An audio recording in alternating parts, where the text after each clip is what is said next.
Okay, well, thank you for all coming. This is a nice turnout. We're very pleased that Portsmouth Historical Society, with the cooperation of the library, is presenting a really unique lecture for us tonight. Not me this time, but I'm next month on Prohibition. We're going to have a lecture on that locally. But anyway, we have here with us a fellow by the name of Joe Bains that I've known for about 20 years or more, who was sort of raised out there. And as far as Prudence goes, I think it's important that you realize there is a book. You won't find it. It hadn't been published since 1976, but Paragraphs on Prudence Island. And it has a whole bunch of information. In addition, I have a collection of a bunch of Prudence pictures and postcards, not anywhere near what Joe has, but in this photograph right here of the school, the arrow points to Joe. Okay? In the one-room schoolhouse out there. So you can look at those. That picture was taken about 65 years ago. I was only about 30 then. I was just finishing up first grade. Yeah, right. Anyway, I'm really proud to present Joe Bains to speak tonight. He is a longtime resident of Prudence Island. Prudence Island, for those of you who might not realize, is part of Portsmouth, along with several other islands that are out there. It's a wonderful place to go visit, especially if you happen to bike. It's a really good place for that. But Joe has a long-standing history of information out there, and I'm very pleased to present him to talk a little bit about it tonight. So my pleasure, Joe Bains.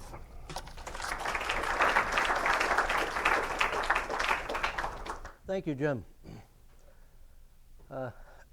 As mentioned, my name's Joe Bains. I've been associated with Prudence Island in one way or another for nearly all of my nearly 70 years at this point. And for a number of years, I've been involved with the Prudence Island Historical Society, and I've put together a number of programs over the years, many of them on PowerPoint. And I'm going to go through one of those programs with you this evening. It's called A Fine Summer Resort, and it describes the lengthy transition of Prudence Island from farming community that it was for several hundred years to kind of a blue-collar vacation resort that it started to become in the late 19th century. Most of what I'm showing you will be history, not current events, so I won't be talking much about Prudence Island today. Prudence Island, sometimes described as a whale swimming south down the middle of Narragansett Bay. Just to cover some of the basics, the island's about 7.5 miles long. It's about 1.5 miles wide at the widest point. It contains today something like 475 homes, most of which are just in seasonal use. The number of permanent residents varies from year to year, usually depending on how bad or how good the last winter was. You get a really bad winter, the year-round population goes down a bit. You get an easy winter, it goes up. However, on weekends in the summer, there may be as many as 1,500 to 1,800 people on the island. And by the way, Prudence Island has been part of the town of Portsmouth since 1647. There's a number of people on Prudence who probably don't believe that, but it is. It's true. 19th century map in this slide shows some of the steamboat routes like the Fall River Line and the Providence Line that existed during the 19th century.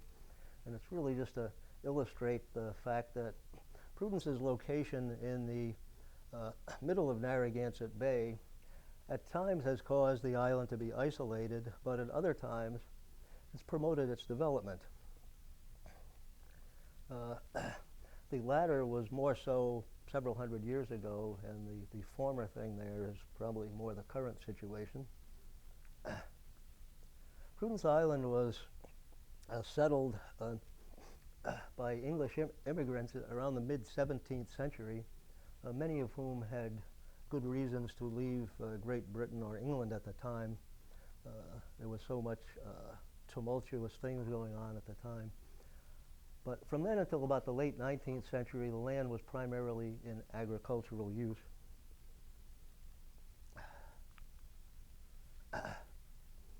And by the early to mid 18th century, the 1700s, there were almost 30 small farms. There were generally 70 to just a few hundred acres, mostly subsistence farms. And the island was considered to be something of a market basket for some of the local towns and cities like Newport, Providence, and to some extent even places that were very far away like the Caribbean. The early farmers were sheep farmers, and they shipped a lot of their wool to faraway places and some of their sheep to faraway places too. During the 18th century, travel by sea was often the safest, most comfortable, and most convenient way to get around. Narragansett Bay was kind of the Route 95 of that time for travel. And for part of that time period, from about 1742 till the time of the Revolutionary War, Prudence was important, a route for the delivery of the mail between Providence and Newport. Often the mail went from Providence to Warwick Neck by land, and from there by a ferry to the north end of Prudence Island, and then by land to the south end, where another ferry, Nathaniel Pierce's ferry, one of the early island residents, would take the mail across to Portsmouth and thence on to Newport.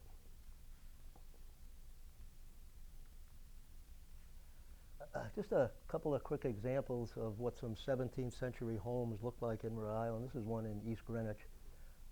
The typical homes on Prudence Island in that time period would have been smaller and more basic, some of them not much more than small cabins. Another example of a 17th century Rhode Island home here, one in Lincoln, Rhode Island, which I think is still there today. It's a stone ender and fairly small. Some of the island homes of the time would have probably looked something like that. Prudence Island's initial development as a summer resort actually started in the 1600s, late 1600s, and by that time it had become something of a common practice for plantation owners down south, like in the Carolinas, to send their families north to an area like Narragansett Bay for the summer to escape the dreadful humidity, heat, and sometimes the epidemics of yellow fever. And one of the places they would send them to was Prudence Island, and that practice continued for quite a period of time, well into the 18th century. The picture here isn't from the 1600s. I couldn't find something that old, but it's a late 19th century picture of a woman who came from down south to visit Prudence Island, not to escape the heat of the south, but to visit the grave of one of her ancestors who was buried on Prudence Island. This picture was taken about 1898 in the old colonial era cemetery that's there at Prudence. And she's standing next to a man who was the oldest island resident at the time, a man named Daniel Chase, who would have been about 90 at that time. Early records of the town show that a number of people on Prudence Island in the 18th century had licenses to keep public houses or inns for the, I think the way it's described is, for the relief of His Majesty's subjects, both a place to sleep and eat and drink. And a few of these innkeepers during the 18th century were Nathaniel Pierce, who actually operated a ferry between Prudence and Portsmouth, and as well as Gideon Freeborn, who lived at the north end of the island, and a man named Jeremiah Angel. During the Revolutionary War, Prudence, like many areas of Rhode Island, suffered greatly, and the destruction was so total on Prudence that nearly all of the homes there were destroyed except one or two. And many of the pre-war residents never returned. They moved on to other places. The little map here is a sketch done by the Reverend Ezra Stiles, who was an eyewitness to a British raid on Prudence Island in January of 1776, where several hundred British Marines came ashore on the south end of Prudence Island, where they were met by the tiny little second train band of Prudence Island militia, which consisted mostly of island farmers. There was only one way for that battle to end, and it ended badly for the islanders. But over the course of the war, the British destroyed just about everything on the island. But before the war was even officially over, Prudence was being rebuilt. John Brown, a Providence businessman of the time, of course, calling John Brown a Providence businessman is kind of like calling Ronald Reagan an actor. Both statements are true, but they don't tell the whole story. He acquired quite a bit of land, almost a third of the island at that time, in compensation for some of his financial support of the Revolutionary War in Rhode Island. At that time, he had 3 large farmhouses built along with barns for them. And there's a picture here of the only one that's still standing. It's the home of the Nate and Barbara Bacon, the Bacon family, the oldest house on the island, located a short distance from the ferry landing. He built another home in the Potter's Cove area, a very large farmhouse, which was occupied for about 120 years. The buildings were torn down about 1906 by a man named James Garland, who had previously bought that entire part of the island to build a large mansion of his own. Talk a little bit more about him later in the presentation. The third home was one that islanders now know as the Baker Farm, built about a half a mile west of Sandy Point Lighthouse, on just about the highest point on Prudence Island. The picture of it in this slide is from about 1906, with the farmhouse at right and the barn at left. Baker Farm was named for a man who only spent about 4 years on Prudence as a tenant farmer. It's hard to figure why islanders still call the farm by that name today, and I think it has to do with the singularity of the Baker name on Prudence. If you said Allen Farm or Pierce Farm or another more common name, it would have been, well, which one is it? But the Baker Farm was, as I say, is a very singular name. Farm operated till about 1930. We'll talk a little bit more about that place later on. Another older house on the island, home built by a man named Darius Chase in the 1820s. He built it both to do farming and also in the hope of attracting paying visitors to the island, operated as an inn, not just a farm. But the time was not ripe for something like that to happen, and when that failed, he left the island, sold the place to his brother, Daniel Chase, and never returned. But Daniel had quite a bit of success there.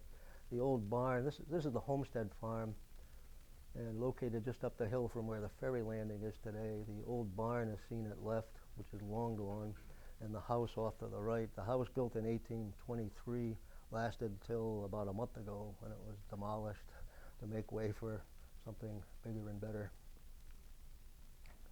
In 1851, Prudence Island got its first lighthouse, still there, but of course, like many things coming to Prudence Island for the first time, it wasn't exactly brand new when it got there.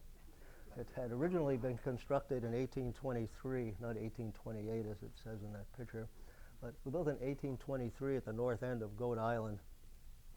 And it wasn't much of a success there. It was built to warn mariners away from a shoal that was about 200 to 300 yards north of the island. And when breakwater light was built out on the shoal in 1838, that lighthouse was no longer used. But the Fall River Line started operations in Narragansett Bay and Mount Hope Bay in 1847, and there was a need for them to have some type of beacon or signal light somewhere near Sandy Point or a place nearby. And the Lighthouse Board decided that the best thing to do and cheapest thing to do was to disassemble this unused lighthouse on Goat Island and take it to Prudence. It's still there today.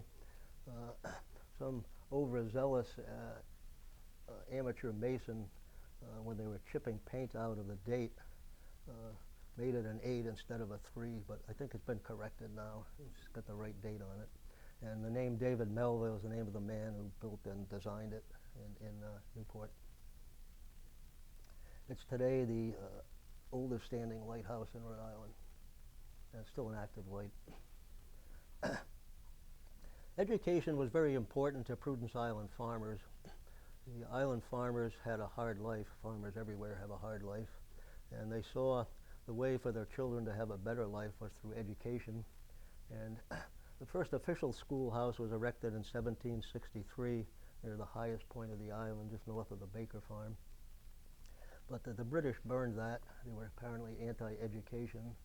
And but pretty soon after the war, another school was erected, the one shown in this old postcard.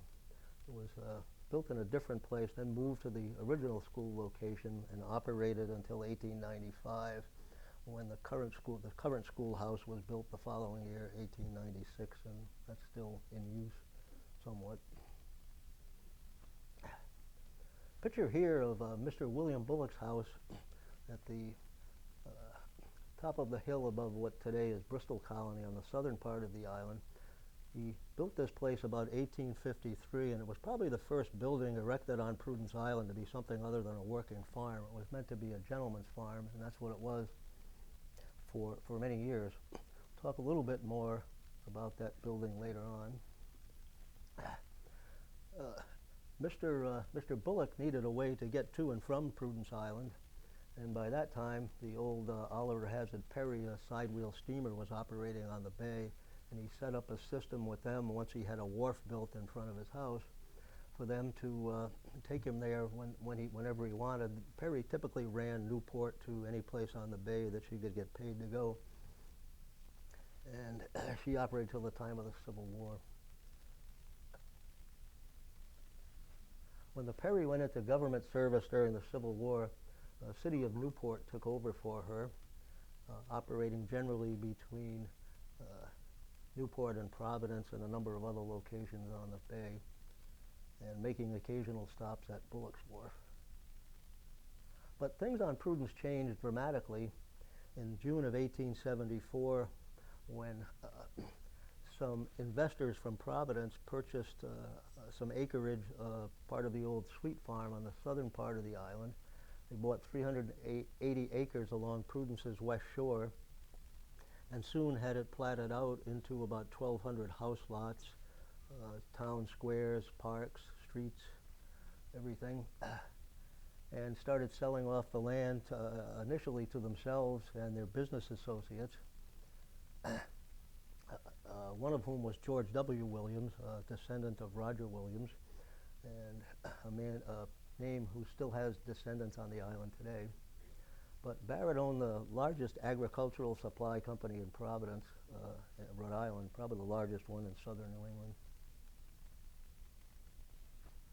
Later that year, again, it was surveyed into house lots.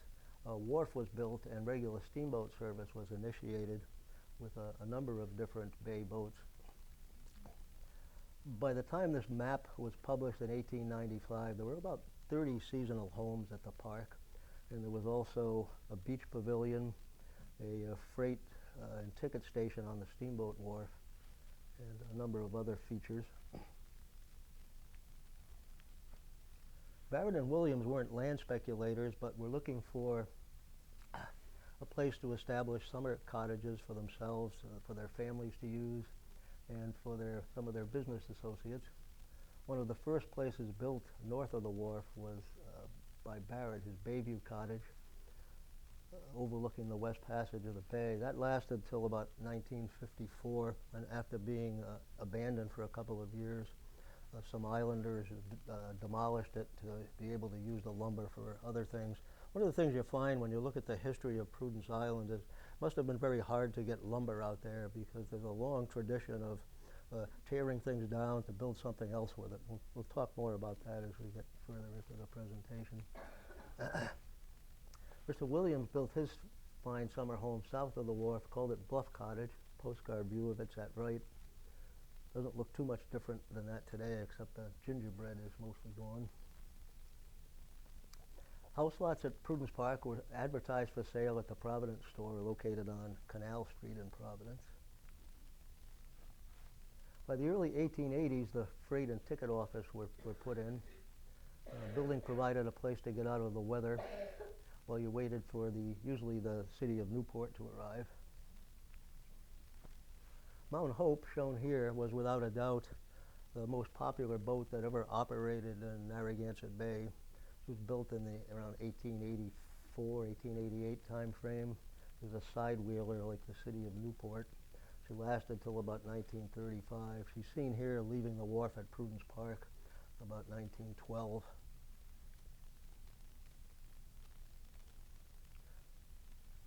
Here's the city of Newport at the wharf. Typically in views of the steamboat wharf from the period from the 1880s into the about 1912 or so. It's usually a pretty crowded place with wagons, horses, and in some of the pictures that I've seen, even an old stagecoach that was used to move people from the wharf to various inns or hotels at the island. Picture here of the freight house looking east from the wharf. You can see part of the Bayview cottage there and some of the other cottages. The old bell on top of the freight house came from the White Mill on Cranston Street in Providence. And I think today it's the bell that rings recess and lunch times at the Island Schoolhouse.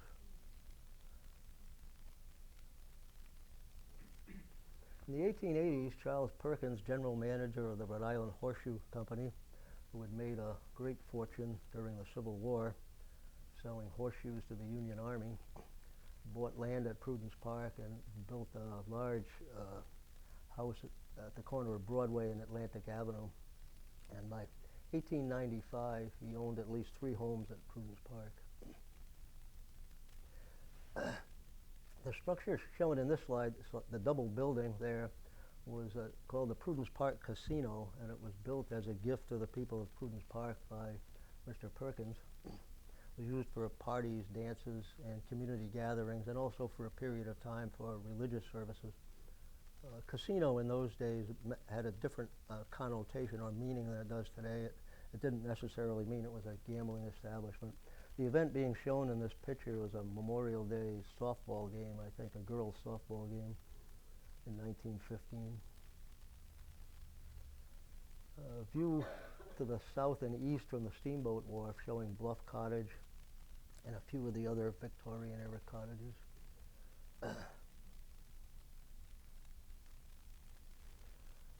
Another view to the north and east from the ferry wharf, showing the beach pavilion, bathhouses, and a couple of the large cottages that were there. Cottages shown in this picture were destroyed by fire about 1916. That's another common theme with homes on Prudence Island being burned by fire. It was a common practice for farmers at the time, not just on Prudence but other places, every spring to burn the fields, kill off the weeds, and go move on from there. But if you're familiar with the weather around here in the spring, nice calm spring days usually turn into afternoons where the southwest winds are blowing about 25 to 30 knots. And it was pretty common for the fires to get out of control. And in 1916, there were 3 houses at Prudence Park that were burned. The rock outcropping just north of the wharf called Green Point was a popular spot to have your picture taken, as these ladies are doing. Swimming, bathing was a popular pastime at Prudence Park, providing cool relief from the summer's heat, and also provided an opportunity to display the latest full-length wool bathing suits and your sunbonnet. You have to give those people credit. They were hardier than we are today. Just to get back to some other things, in the latter part of the 19th century, farming was becoming way less profitable on Prudence Island. There were some areas of the island where the topsoil had been literally blown away, mostly due to the failure of tenant farmers to plant a winter cover crop like rye and just leaving the soil uncovered. But some of the island farmers were finding other ways to make money, and this time successfully by taking in paying guests at the farmhouse, particularly during the summer months. And the Baker farm shown here was one of those farms that did have some success at that. But what was key to that success was the steamboat service to Prudence Park. It was a big thing in opening up Prudence Island as a summer resort. In the 1890s, the inn business was profitable enough that the Harrisoffs, who owned the farm, Harrisoffs acquired quite a bit of property on Prudence Island, and they did it kind of the old-fashioned way. They married into it.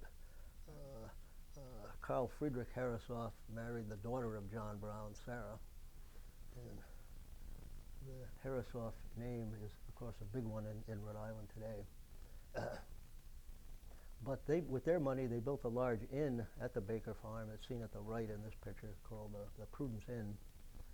Charles Perkins was the first innkeeper there, but by the time this postcard was printed, about 1905, Paul Chase had taken over, and he stayed there till the place closed about 1930. That's Paul Chase there. Looks like he's got his cleanest pair of dirty slacks on there. But he was a working man. Interestingly enough, he's standing right in front of his old Model T, I think. The registration plate shows a date of 1922. The Grandview House, the Bullock Farm, was operated as an inn from about 1910 until 1933, not by Bullock, but by a man named Charles Aldrich, who bought the place in 1909. The old inn was destroyed in a fire, in another case of a grass fire, but it wasn't due to farmers. It was the caretaker at the inn accidentally set the place on fire in 1938. The Homestead House, the view of the front of it, not the one from the back that I had showed earlier, became an inn in 1897 when Rachel Chase Cram and her husband Madison operated as an inn until about 1918, and very successfully. Mrs. Cram is shown seated there, kind of in the center of the porch in a light-colored blouse and dark skirt.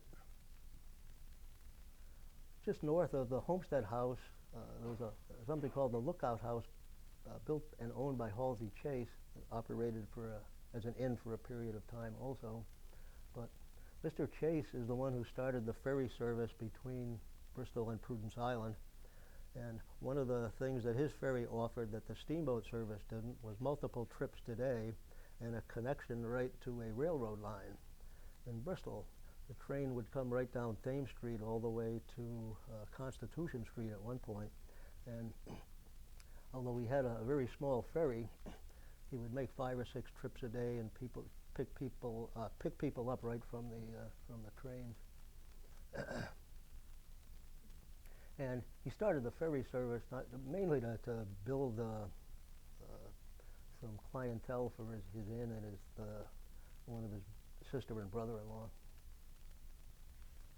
But there were other things going on at the time too. Both the YMCA, Boy Scouts, and Girl Scouts at different times had established summer camps on the island.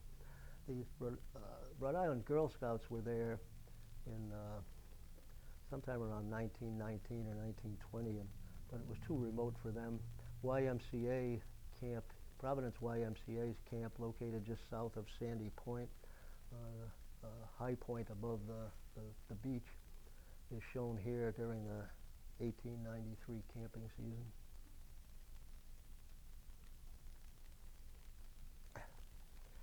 To get back to the Potter's Cove area again, James Garland, son of a New York banker and a wealthy man in his own right, discovered Prudence Island by accident when he was he was on his cruise on his second honeymoon with his first wife. They had met, married, divorced, and later remarried, and on their second honeymoon on his yacht, they pulled into Potter's Cove when the captain of the yacht suggested they do that because he was having engine trouble and the weather was getting bad. The next morning, as it often does, was a sunny, beautiful day. He had himself rowed ashore, and as happens with many people when they see Prudence Island or step on Prudence Island for the first time, he had the sudden urge to buy as much of the place as he could afford and move there, and that's what he did. He bought the Potter's Cove farm and the Henry Russell farm located on the extreme north end of the island, and had plans to turn it into a stock farm where he could prove out some of his theories about livestock management that he had written into a book some years earlier. So he spent a couple of years designing and having a house built all from island stone. That's shown here. It was completed in 1906. And he also built some large barns, the largest of which was shown here, right on the western edge of Potter's Cove, and it was huge. It's not there today. It was, if you haven't guessed it, it was torn down in 1939 after the hurricane and used to rebuild some structures that had been destroyed. But he had big plans. But Mr. Garland, unfortunately, was sicker than he knew. He had tuberculosis and he developed pneumonia after he caught a cold. And just as the mansion and barns were being completed, he passed away suddenly. Oh, and his wife, who never really cared for the place that much, soon sold it to a business associate of his. In 1906, the Rhode Island Yacht Club constructed a summer clubhouse on Prudence Island, a short distance south of Potter's Cove, where they used to have summer clam bakes and what were called smoker parties. Probably an excuse to smoke cigars without having to go a long distance to do it. Place was lasted till about 1918, at which time the yacht club turned it over to something known as the National Nautical Training School, which used it for a couple of years to train young men to be sailors. Something like almost like a sailing merchant marine academy for sailing ships. But it only lasted a couple of years, and again, another building that was torn down, or actually in this case relocated to be reused as something else. Getting back to the homestead area again, once the Crams got a little tired of having to entertain guests all the time, I think what they decided to do was plat out part of their farm into 700 or so house lots and start selling them off. And he developed a way to sell them off on time, on credit, where you would pay so much a week or so much a month for a house lot. And Mr. Cram, in addition to his other skills, was a carpenter, so he not only could get paid to entertain guests at his house, he could sell them house lots and then usually get paid to build the cottages for them. The view at the right is a photo taken from the front yard of the homestead house looking off toward Bristol, and you can see just a few of the early houses built there along what today is Narragansett Avenue. By about 1914, when this postcard was printed, there were probably about 14 cottages right along the waterfront property there. The first two are actually ones that were in my wife's family for many years, and the second one from the end there is still part of her family's summer cottage. A little place called Indian Spring on Prudence Island, one of the best drinks you can still get today.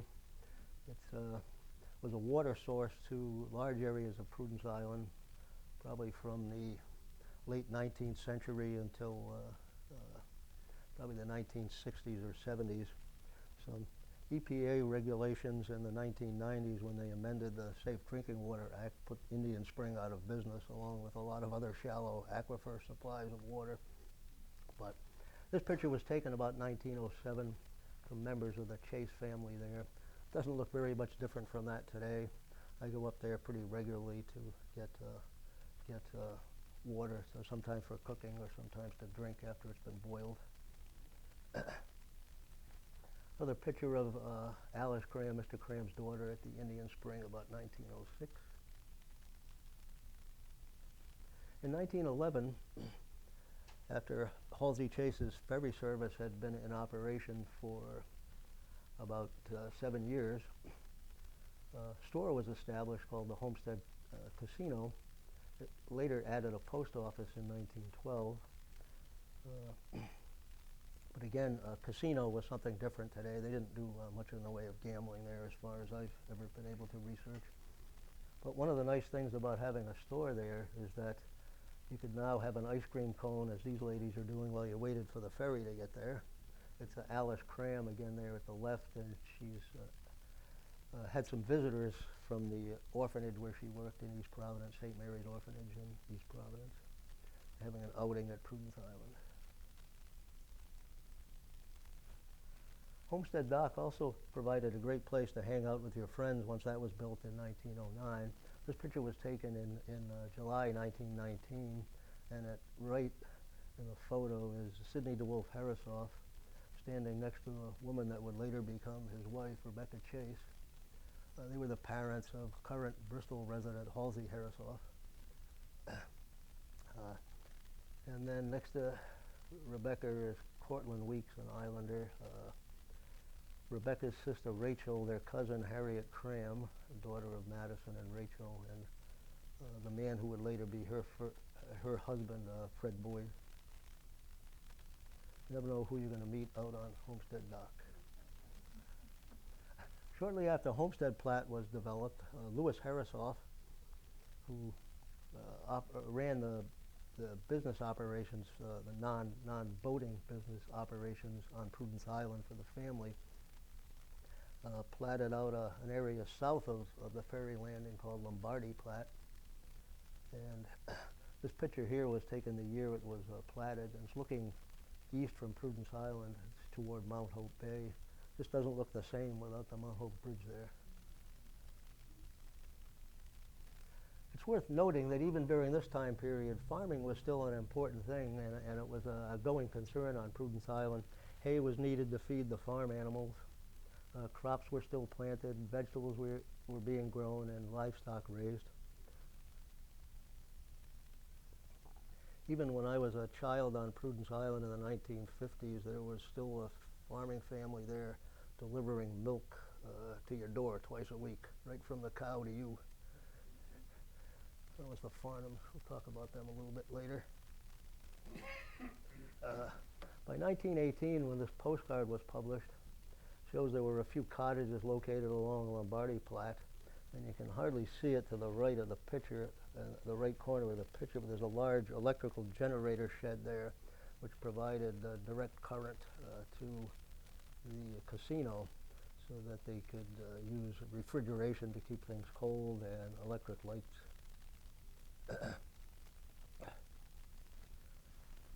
Another picture shows Sandy Point, probably about 1910. In the cold weather days, in the winter, when the west passage of the bay would usually freeze up, if the city of Newport needed to make a stop at Prudence Island to deliver mail or pick up or deliver passengers, she would pull in along the south side of Sandy Point, as she's about to do in this picture, and just pull her bow in as close as she could get to the shore. And she had a long gangplank that came right off her bow that they could put down, and if the tide conditions were right, it would actually go all the way to the shore, not to the water. But Harriet Cram, Madison Cram's daughter, when she was an older woman, told me a story about how she and her father had ridden the city of Newport back from Providence one winter day, and they ended up having to pull into Sandy Point, and the tide was not quite right, and she described having to walk through this icy cold water and icy slush to get to shore, and how her father and she stopped at the lightkeeper's cottage, which is shown in the picture also, and they were able to dry off and warm up in front of the lightkeeper's coal stove. Common sight on Prudence Island in the time period, about 1911, was a four-masted schooner going by the bay, typically carrying lumber, coal, or other goods. But when Sandpoint Wharf was built around 1911, Halsey Chase's ferry service started making two stops at Prudence Island. Another view of it here, probably a year or two later, when there's actually one cottage there along Sandy Point. And it was built by a man from Bristol named Augustus Gravel. Unpretentious Prudence Islanders knew him just as Old Gus Gravel. Halsey Chase's ferry harvest, by 1910, he had moved up to a larger ferry size because business was so good. He's seen here about 1918, leaving Sandy Point, towing a canoe. One of the interesting things, I did a slideshow at the Bristol Historical Society quite a few years ago, and it had this slide in it, and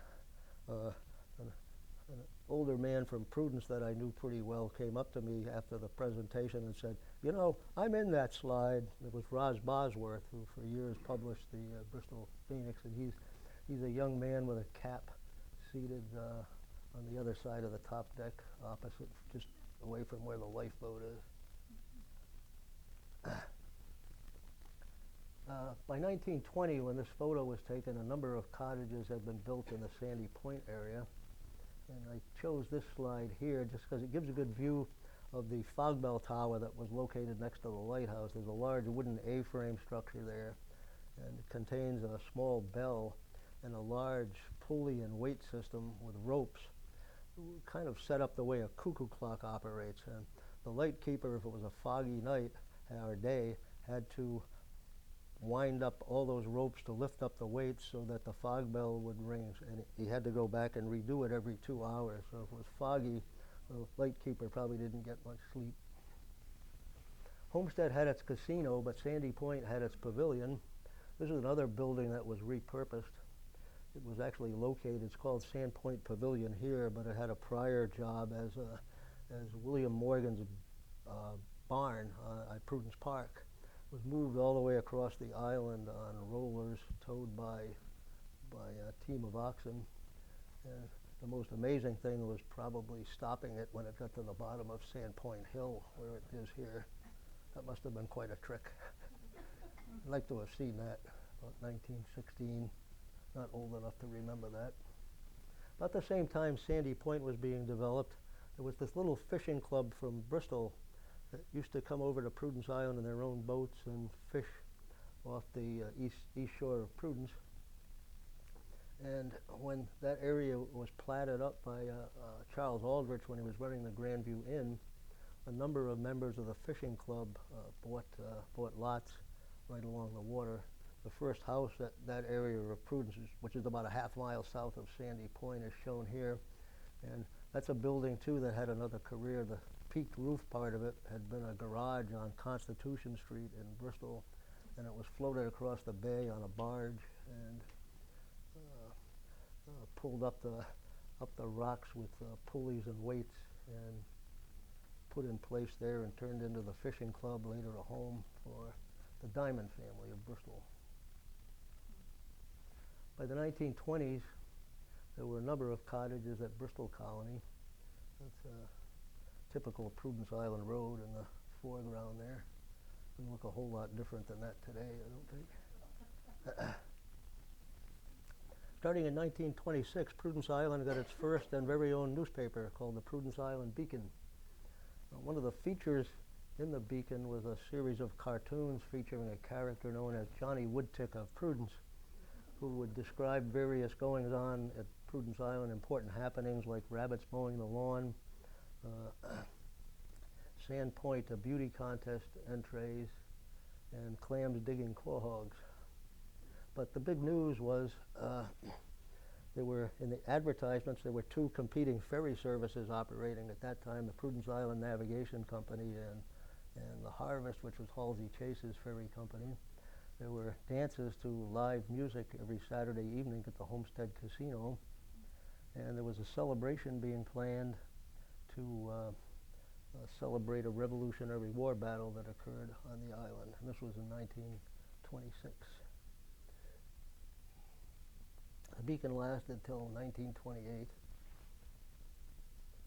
You could dine, dance, and make merry at the Homestead Casino. By that time, they had a large dance hall attached to it. Here's a picture of the dance hall in the Homestead Casino, which had been doubled in size from the original one. All of that went away when the hurricane came through in 1938.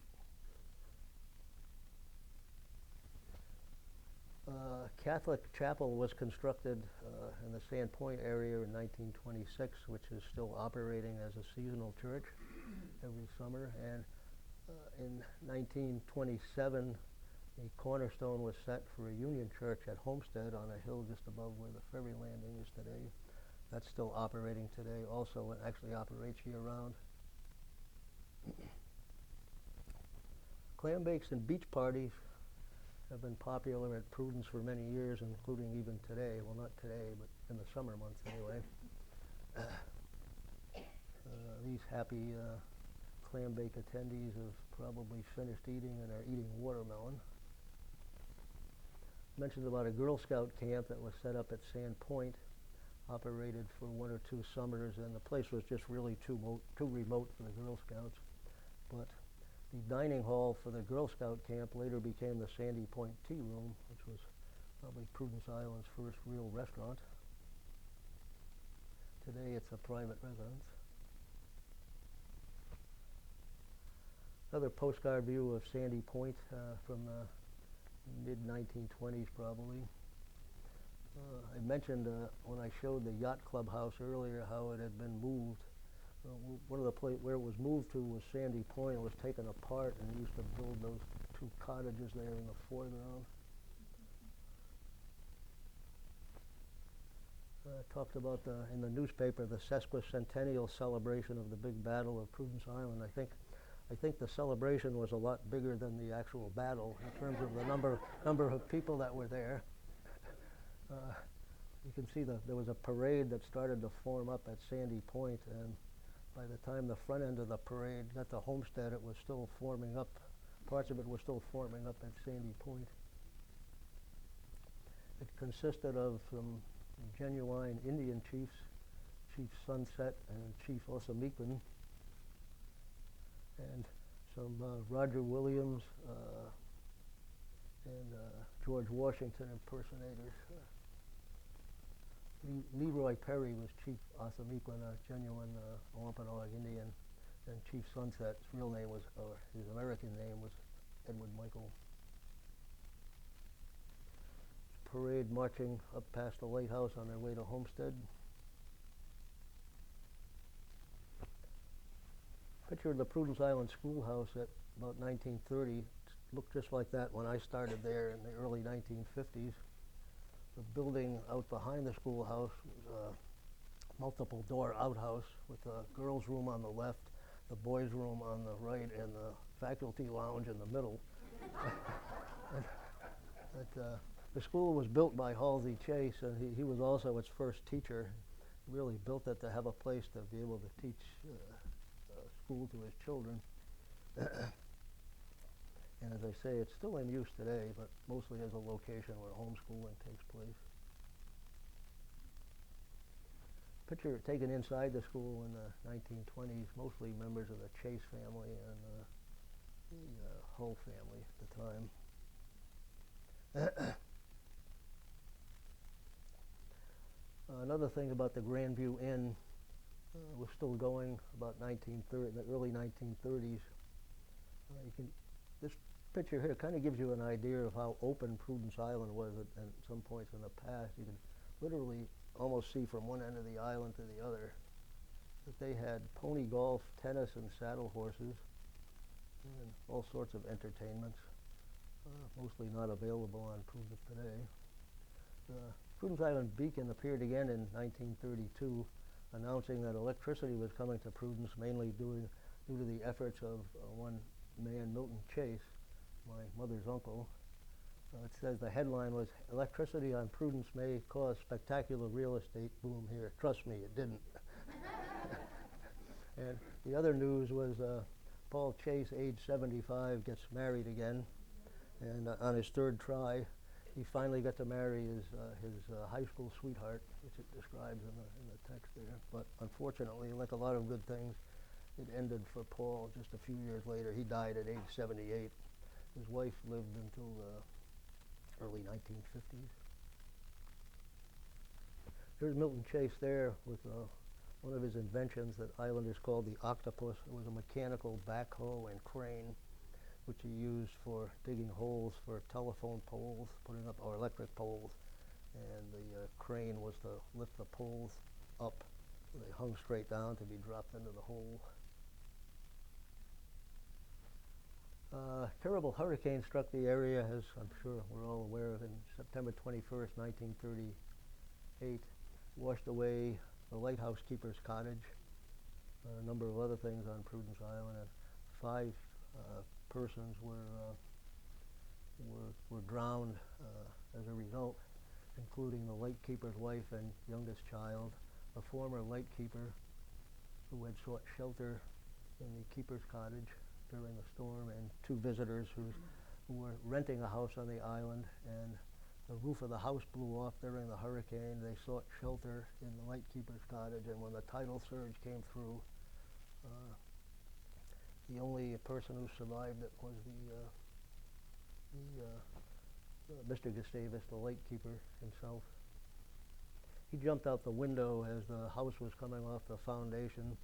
A sudden swell or wave pushed him in toward shore, where he was rescued by an island resident. His wife, who is at his left, and his youngest son, Edward, at his right, both drowned in the storm.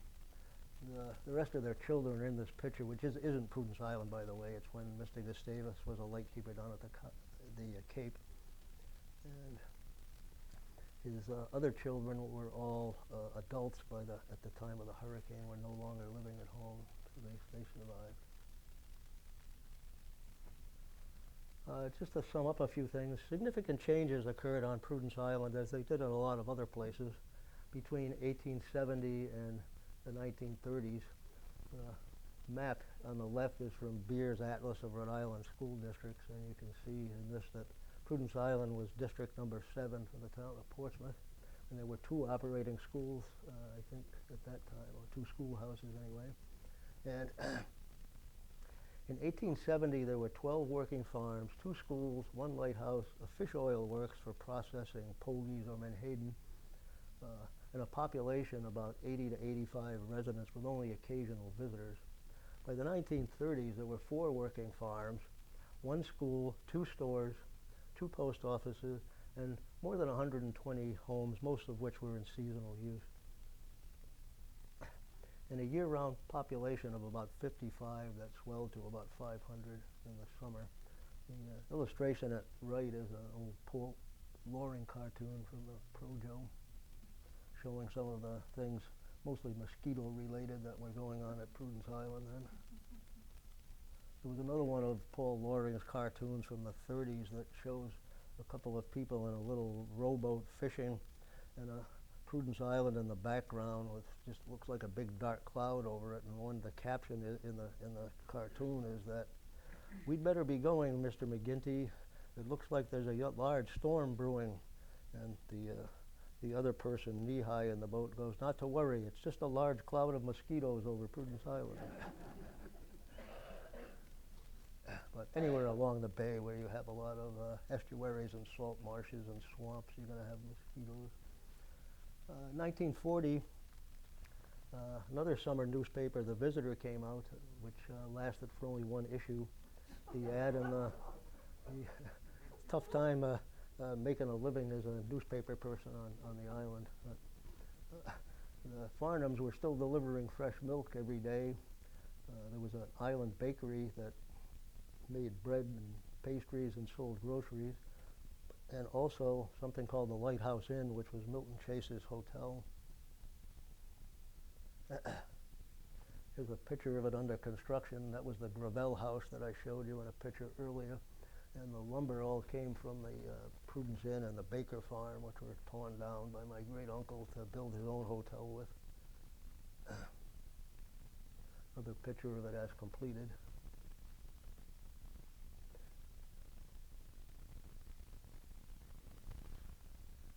After the 38 hurricane took everything away, people rebuilt. One of the things they rebuilt was a store at Sandy Point called the Friendly Store, and it had attached to it a rec hall, a recreation hall.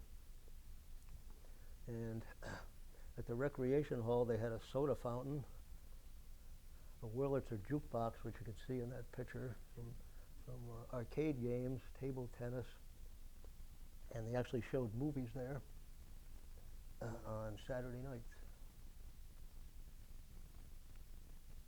But Hurricane Carol in 1954 took out the Friendly Store and the rec hall, and, as well as Sandpoint Dock, and 1 private residence. Farnham Farm was one of the last operating farms on Prudence Island, established in 1869. Farnham's made daily deliveries of milk and vegetables around the island from the time they started until the mid-1950s. This aerial photograph of the farm was taken about 1947. The Farnhams also provided a home and were two of the founders of the Prudence Island Volunteer Fire Department. They're Todd Farnham and Harris Farnham, two brothers. They're shown in the picture at left with the PIVFD ambulance, which most people that rode in it swore it had square wheels, but it probably wasn't the ambulance, but rather the roads at the time. And Harris Farnham in the picture at right is shown standing next to old number 1, the first Prudence Island fire truck, which came from Portsmouth.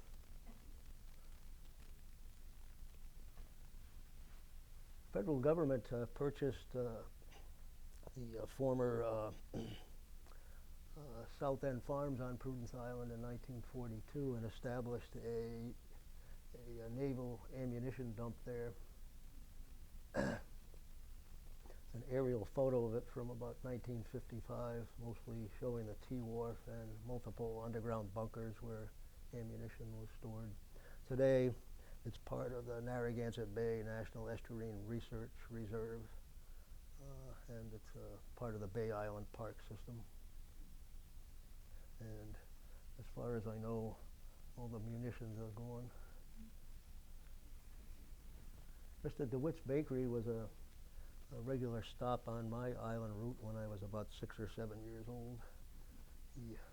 There are still islanders today who rave about the hermit cookies that he made.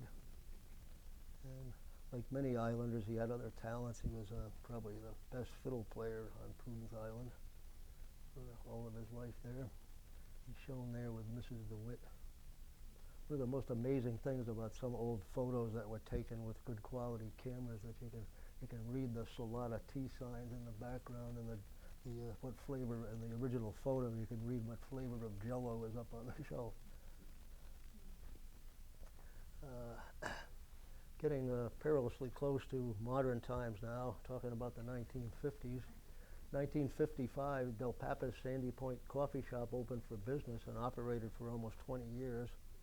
The store down at the shoreline had washed away the year before, and it operated as a restaurant for many years, and then later as a private workshop for, I think it was a daughter-in-law of the original builders of the place, Marge Del Papa. At this time, however, it's owned by the Prudence Island Historical Society and is operated as a museum of island history during the summer. And I'd like to invite all of you to come and visit me, either collectively or one or two at a time. And I'll be happy to show you through it. Parts of the museum we kept looking very much like the restaurant that it was. That's the corner where you see the dining tables there. And most of the rest of the museum is used for displaying the Society's collection. The schoolhouse, built in 1896, is still in use today. In the picture at right is a woman named Florence Murray, Justice Florence Murray, who many Rhode Islanders remember even today.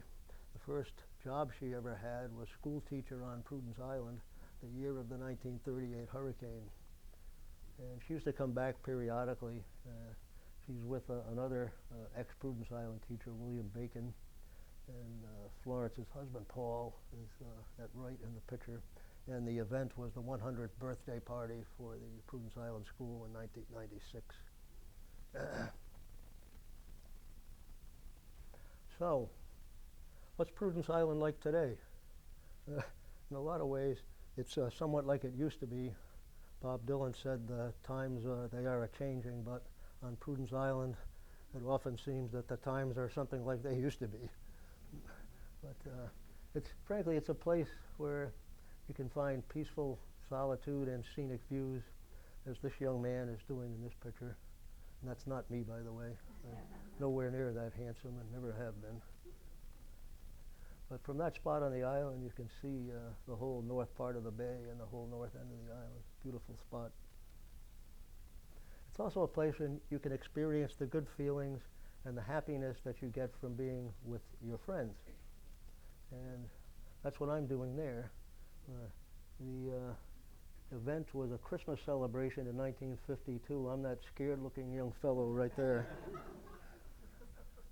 realizing that Santa Claus was present and I had not been that good a boy. Today, more than 70, actually it was 70% when I made that slide. It's actually more like 80% today with the addition of the Barbara Little property into the conservation holdings. So about 80% of the land on the island has some type of protected or conservation status. And the island supports both a small year-round population as well as a much larger seasonal population. And one type of population that we have now that really wasn't there when I was a child is year-round weekenders. There are a lot of people who come today year-round on the weekends because they're part of the working class. But the most important thing is, above all else, it's a community. And I'd be completely happy in Prudence, Rhode Island if you were here, so if you come and see me there, that might make me happy. Thank you very much for your attention.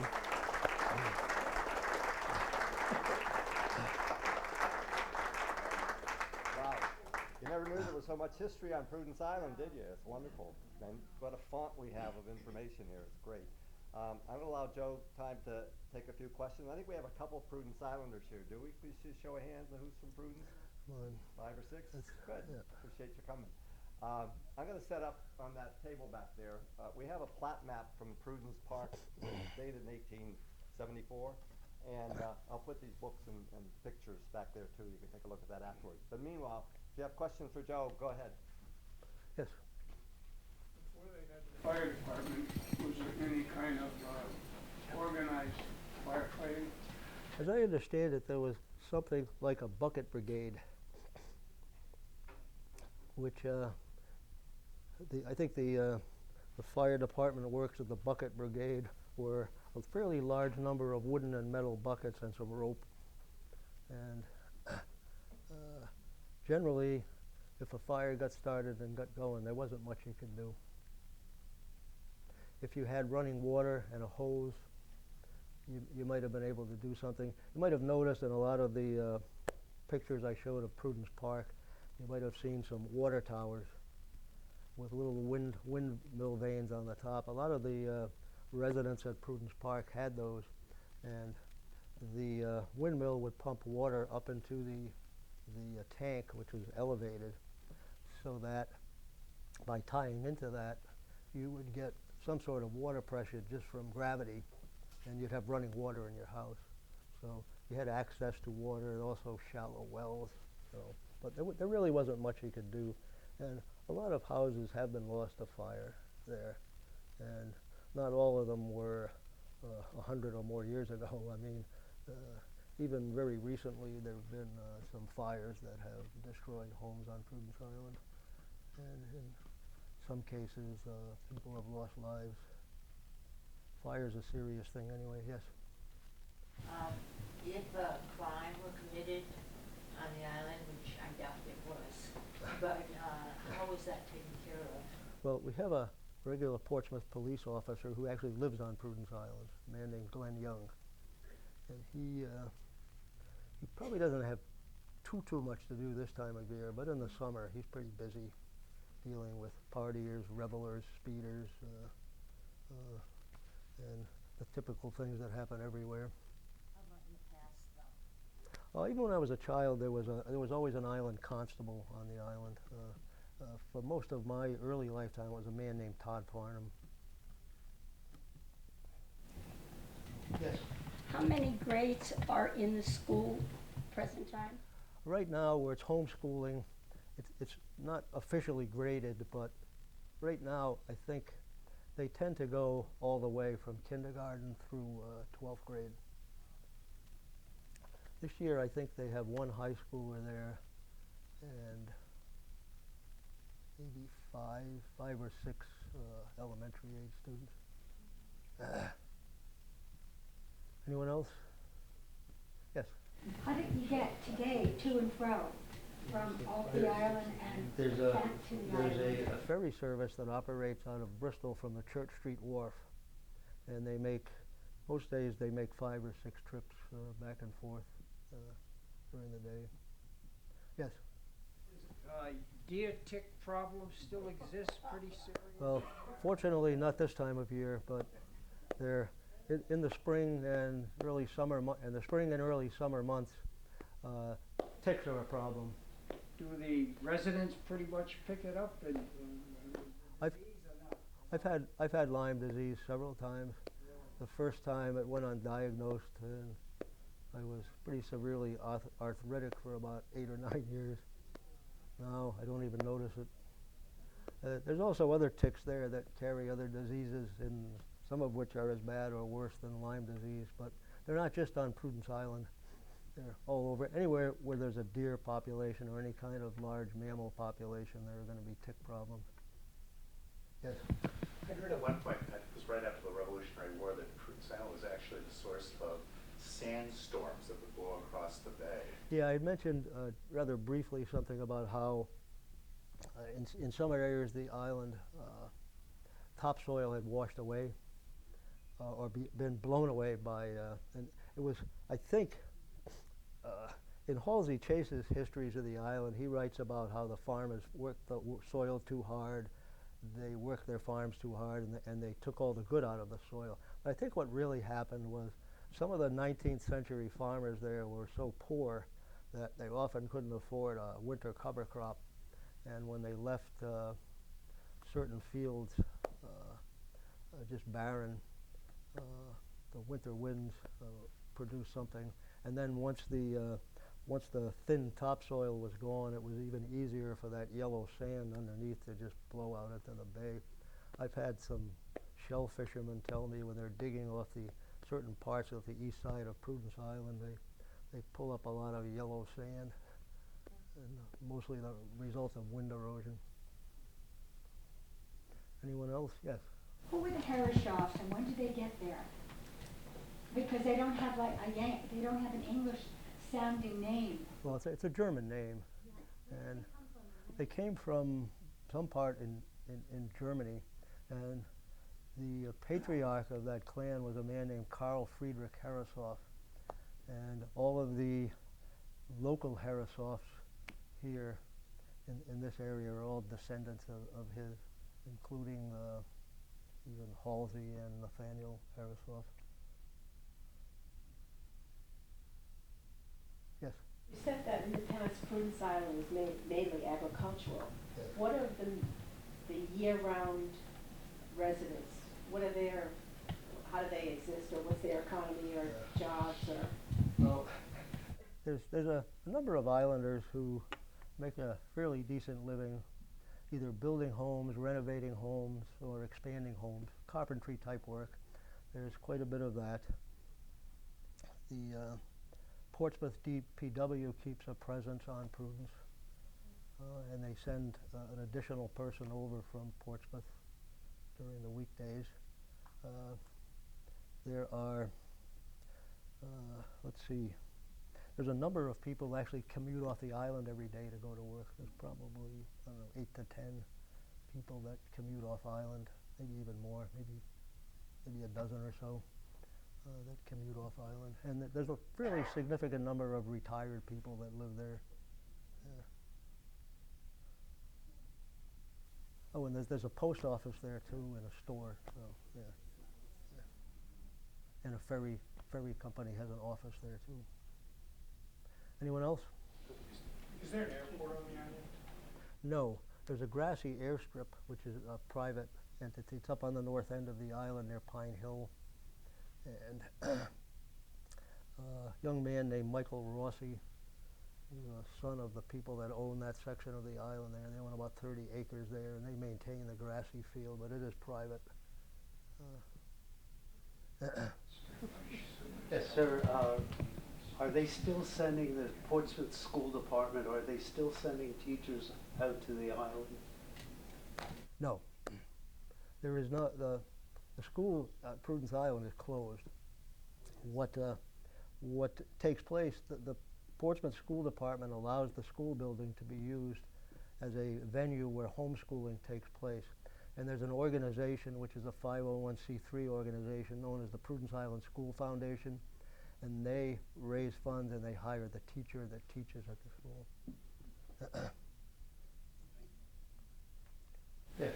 I think I understand the DEM has about a third of the island, southern third of the island they control out there. Rhode Island DEM has either stewardship or ownership responsibilities for large amounts of the undeveloped Is land. that open to ride a bike around if there's a path? There are certain areas where you can ride bikes. The south end unit, which is the former naval installation, is a place where you can ride bikes around on the old concrete Navy roads that were there, and it's open for recreation year round. There is a hunting season that takes place there, a bow and arrow season, which is active at this time.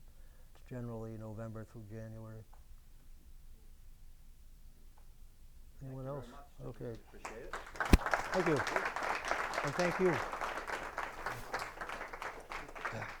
One final thing, you can't get out of here without a commercial. Portsmouth Historical Society is looking for members. We have some brochures back on the table there that help yourself if you are not a member.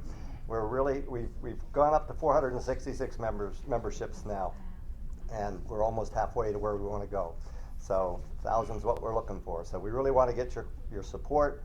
We're doing a lot of things. We're doing a lot of planning today, actually, as far as the museum is concerned, and we're really working hard to get visibility and get people interested in Portsmouth history. So please support us and join us. We really appreciate it. Thank you all for coming tonight. I appreciate it. And we need volunteers. Oh yeah, we need lots of volunteers.